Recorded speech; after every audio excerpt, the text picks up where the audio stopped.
আসসালামু আলাইকুম, সবাইকে শুভেচ্ছা। দর্শক, ত্রয়োদশ জাতীয় সংসদ নির্বাচনের পর আমরা যারা মনে করেছিলাম বাংলাদেশের রাজনীতিতে গুণগত পরিবর্তন ঘটেছে, সরকারি দল এবং বিরোধী দলের মধ্যে সৌহার্দ্য এবং সম্প্রীতির রাজনীতি চালু হয়েছে, কিন্তু বর্তমান প্রেক্ষাপট দেখে মনে হচ্ছে বাংলাদেশে আর কখনো সম্প্রীতির রাজনীতি ফিরবে না।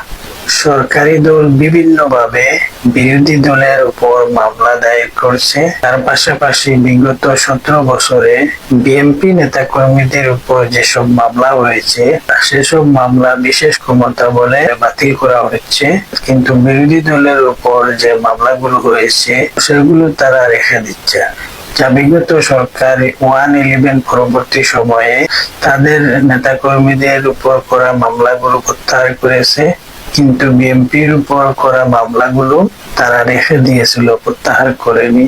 পরবর্তীতে এই মামলাগুলো বিরোধী দলকে নির্যাতনের হাতিয়ার হিসেবে তারা নিয়েছিল। এসব মামলায় সাবেক প্রধানমন্ত্রী বেগম খালেদা জিয়াও কারাবরণ করেছিলেন।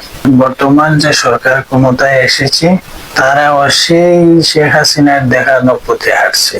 তারা নিজেদের মামলাগুলো প্রত্যাহার করছে, বিরোধী দলের উপর করা মামলাগুলো রেখে দিচ্ছে এবং বিরোধী দলের নেতা কর্মীদের বিরুদ্ধে নতুন নতুন মামলা দায়ের করছে। বলা যায় নতুন সরকার গণঅভ্যুত্থানে পালিয়ে যাওয়া সরকারকে অনুকরণ করছে। 5 আগস্ট পরবর্তী বাংলাদেশের মানুষ এসব বিএনপি সরকারের কাছ থেকে প্রত্যাশা করে না।